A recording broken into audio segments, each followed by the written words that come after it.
अस्सलाम वालेकुम। मैं हूं आयशा रफ़ीक और आप देख रहे हैं हमारा यूट्यूब चैनल आयशा रफ़ीक ऑफिशियल। नाज़रीन, ये जिस खूबसूरत सी लड़की की तस्वीर आप अपनी स्क्रीन पर देख रहे हैं, इसका नाम अक्सा है।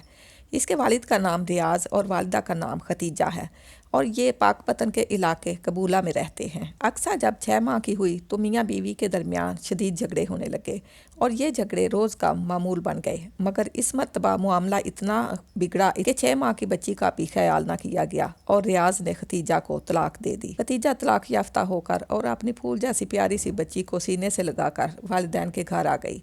कुछ अरसा यूं ही गुजरा। वालिदैन और भाई ने आहिस्ता आहिस्ता से उसे समझाना शुरू किया कि बेटा, हमारे मुआशरे में ऐसा होता रहता है, अच्छे अच्छों के साथ ऐसा हो जाता है।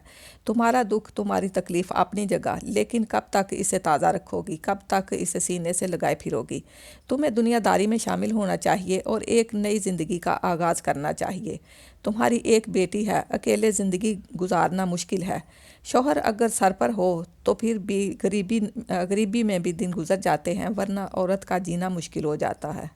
और यूं आहिस्ता आहिस्ता इसका जहन बनाया गया। 4-5 साल गुजर चुके थे। आखिरकार नदीम नाम के एक गैर शादीशुदा लड़के से खतीजा की शादी कर दी गई। नदीम बहुत अच्छा, समझदार और सुलझा हुआ इंसान था। नदीम ने ना सिर्फ खतीजा का खूब ख्याल रखा था, बल्कि अक्सा को भी, जो सौतेली बेटी थी, सगी बेटी से बढ़कर प्यार देता था। और फिर अल्लाह ताला ने नदीम और खदीजा को एक बेटा भी अता फरमाया और यूं हंसी खुशी दिन गुजरने लगे। वक्त गुजरता गया। अक्सा मैट्रिक या FA के साथ 18 साल की हो गई। इसका भाई 12 साल का था। अक्सा ने आगे बढ़ने के लिए एक प्राइवेट स्कूल में नौकरी भी शुरू कर दी ताकि खुद एतमादी भी आए और अपना बोझ वो खुद उठा सके। नदीम की 2 बहनें थीं, राशिदा और आसमा। आसमा का एक बेटा शोएब था जो कि नौजवान हो चुका था। आसमा ने अक्सा पर नज़र रख ली कि लड़की खूबसूरत है, तलीम याफ्ता है, समझदार, ज़हीन है, क्यों ना ये मेरी बहू बन जाए। तो एक दिन आसमा अपनी बहन राशिदा को लेकर अपने भाई नदीम के घर आई और अक्सा का हाथ शोएब के लिए मांग लिया। नदीम ने बड़े प्यार से कहा कि बहन, हम मशवरा करेंगे और फिर आपको बता देंगे। घर में बैठकर नदीम और खदीजा ने बातचीत की, मशवरा किया। नदीम ने कहा कि मैं शोएब को जानता हूँ, ये ना तो कमाता है, ना काम करने का शौक़ है इसे। सारा दिन या तो सोया रहता है या फिर आवारा लड़कों के साथ फिरता रहता है। ये बिगड़ा हुआ लड़का है, यहाँ रिश्ता नहीं करना चाहिए हमें। खदीजा ने कहा कि ठीक है, जैसे आपकी मर्ज़ी। फिर नदीम ने आसमा को फ़ोन करके माज़रत कर ली। आसमा इस बात को बर्दाश्त ना कर सकी। उसने अपनी बहन राशिदा से मशवरा किया कि सब इकट्ठे होकर एक बार फिर जाएंगे और इस तरह से बात मान ली जाएगी। दोबारा गई, फिर रिश्ता मांगा, फिर दबाव डाला, लेकिन नदीम ने साफ इनकार कर दिया और कहा कि बच्ची की अपनी माँ है, वो नहीं मान रही। बच्ची भी नहीं मानती, मैं ज़बरदस्ती कैसे हाँ कर सकता हूँ, मैं ज़बरदस्ती आपको रिश्ता नहीं दे सकता। बहनें नाराज़ होकर वापस चली गईं।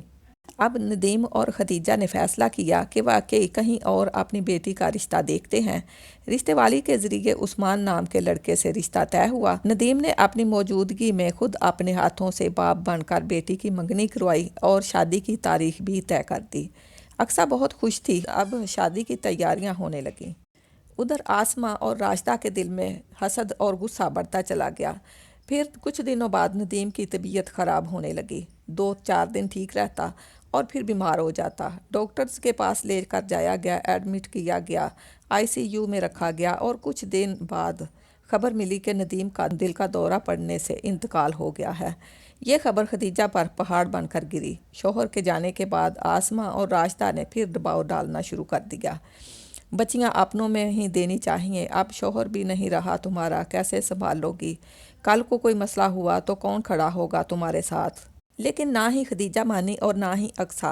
आखिरकार दोनों बहनों ने बदले और इंतकाम की खौफनाक मनसूबाबंदी की।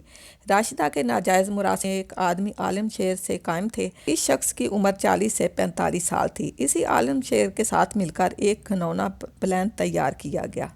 1 अक्टूबर को जब खदीजा का बेटा कहीं बाहर गया हुआ था, राशिदा, आलम शेर और 2 नामालूम अफराद असलहे के ज़ोर पर खदीजा के घर आए اور ماں اور بیٹی دونوں کو اغوا کر کے لے گئے۔ راستے میں خدیجہ کو الگ جگہ پر اتارا گیا اور اقصیٰ کو الگ جگہ پر اتارا گیا۔ اقصیٰ پر بار بار دباؤ ڈالا جاتا رہا کہ ہاں کرو شعیب کے ساتھ شادی کے لیے ورنہ تمہیں مار دیں گے، لیکن اقصیٰ ایک بہادر لڑکی تھی۔ اس نے کہا کہ میں وہیں شادی کروں گی جہاں میرے ماں باپ نے منگنی کی ہے، میں منگنی نہیں توڑوں گی۔ یہ سن کر راشدہ نے اقصیٰ پر چھری کے وار پر وار کیے اور اتنے وار کیے کہ اقصیٰ جاں بحق ہو گئی، اور پھر ٹانگوں والا حصہ الگ کر دیا گیا اور اوپر والا حصہ الگ کر دیا گیا۔ اوپر والا حصہ بوری میں ڈال کر کنویں میں پھینک دیا گیا، جبکہ ٹانگوں والا حصہ گندم کے کھیت میں دبا دیا گیا۔ خدیجہ کو سخت پہرے میں قید رکھا گیا۔ جب بھی پوچھتی کہ میری بیٹی کہاں ہے تو جواب دیتے کہ وہ اپنے یار کے ساتھ بھاگ گئی ہے، تمہاری بیٹی تھی اور تمہاری ہی طرح بد کردار تھی۔ ماں رو رو کر گڑ گڑاتی اور کہتی کہ ایسے نہ کہو میری بیٹی کو، میری بیٹی تو بڑی نیک ہے۔ 20 دن بعد خدیجہ کے ماموں نے FIR درج کروائی۔ دفعہ 365 کے تحت انویسٹیگیشن میں شک آسمہ اور راشدہ پر کیا گیا۔ جب وہ پکڑی گئیں تو پولیس نے اپنے طریقے سے پوچھا تو راشدہ نے اچھے بچے کی طرح پوری کی پوری کہانی بتا دی۔ پولیس نے پوچھا کہ قتل کیوں کیا تو اس نے ایک نیا جھوٹ گھڑ کر کہا کہ اس کی ماں اور اس نے مل کر ہمارے بھائی ندیم کو زہر دے کر مارا ہے، اس لیے ہم نے بدلہ لے لیا ہے، جبکہ ڈاکٹرز نے واضح کہا کہ ندیم دل کے دورے سے مرا ہے، کوئی زہر نہیں دیا گیا۔ پولیس نے عالم شیر کو بھی گرفتار کر لیا۔ پھر پولیس نے خدیجہ کو بازیاب کروایا۔ اس کی حالت بہت خراب تھی۔ ماں نے روتے ہوئے کہا کہ ان لوگوں نے میری بیٹی کو غائب کیا ہے، ان لوگوں سے پوچھیں کہ میری بیٹی کہاں ہے۔ پولیس نے بڑے پیار اور نرمی سے بتایا کہ اقصیٰ اب اس دنیا میں نہیں رہی۔ بعد ازاں پولیس نے راشدہ اور عالم شیر کی نشاندہی پر کنویں سے اوپر والا حصہ اور فصل سے ٹانگوں والا حصہ برآمد کیا اور لاش ماموں کے سپرد کی گئی۔ 365 کا کیس تبدیل ہو کر 302 قتل میں ڈال دیا گیا۔ آج تک ماں روتی ہے، آہیں بھرتی ہے، تڑپتی ہے اور مطالبہ کرتی ہے کہ جس طرح سے میری بچی کو حصوں میں کاٹ کر تقسیم کیا گیا ویسے ہی ان لوگوں کے ساتھ بھی کرو گے تو تب ہی مجھے صبر آئے گا ورنہ نہیں آئے گا۔ یہ سب کچھ تصدیق شدہ ہے اور پولیس نے اس کی تحقیق کی ہے۔ پولیس نے قاتلوں کو گرفتار کر لیا ہے۔ کیس دفعہ 302 میں چل رہا ہے، لیکن ایک ماں کا درد شاید کبھی ختم نہ ہو۔ آج اس ماں کے پاس نہ شوہر ہے نہ جوان بیٹی، صرف سسکیاں ہیں، آہیں ہیں اور ایک فریاد ہے۔ اگر آپ چاہتے ہیں کہ ایسے ظالم کرداروں کو سخت سے سخت سزا ملے تو اس ویڈیو کو شیئر کریں، آواز بنیں اور نیچے کمنٹ میں جسٹس فار اقصیٰ ضرور لکھیں۔ مزید ایسے حقائق پر مبنی سچے کیسز جاننے کے لیے چینل کو سبسکرائب کریں، ویڈیو کو لائک کریں اور بیل آئیکن ضرور پریس کریں۔ اس کے ساتھ ہی اپنی میزبان عائشہ رفیق کو اجازت دیجیے۔ اللہ حافظ۔